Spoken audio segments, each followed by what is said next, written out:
नमस्कार मित्रांनो, आपण पाहत आहात विविध रंगी मराठी. मराठीमध्ये एक नवीन गाणं आलेलं आहे मित्रांनो. बाप्पाचा विषय लय हार्ड आहे, बाप्पाकडे क्रेडिटचं कार्ड आहे. पण याच बाप्पांना अटक होण्याची वेळ आलेली आहे. हो, आपण गणपती बाप्पांविषयीच बोलत आहोत. कर्नाटकमध्ये काँग्रेसच्या सरकारनं म्हणजे गणपती बाप्पांना अटक केलेली आहे आणि हिंसाचार तर होणारच.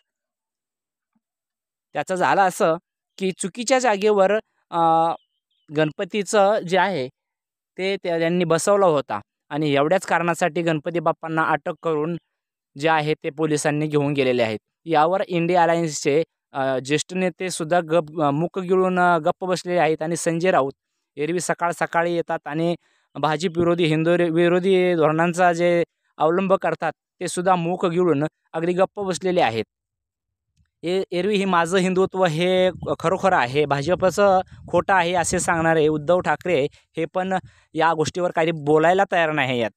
या गोष्टी खरोखरच महाराष्ट्रात, कर्नाटकमध्ये किंवा भारतामध्ये संबंध ह्या घडत आहेत. आता अशा गोष्टींचं आपण समर्थन करता का? किंवा या गोष्टी पुन्हा पुनरावृत्ती होणं ही एक प्रकारची मोठी चूक समजली जाते आहे. तुमचं मत नोंदवा आणि खरोखरच काँग्रेस ही हिंदू विरोधी आहे या गोष्टीवर तुमचं मत काय? असेच नवनवीन व्हिडिओ पाहण्यासाठी आपल्या चॅनलला सबस्क्राईब करा, लाईक करा आणि शेअर करा. जय हिंद, जय महाराष्ट्र.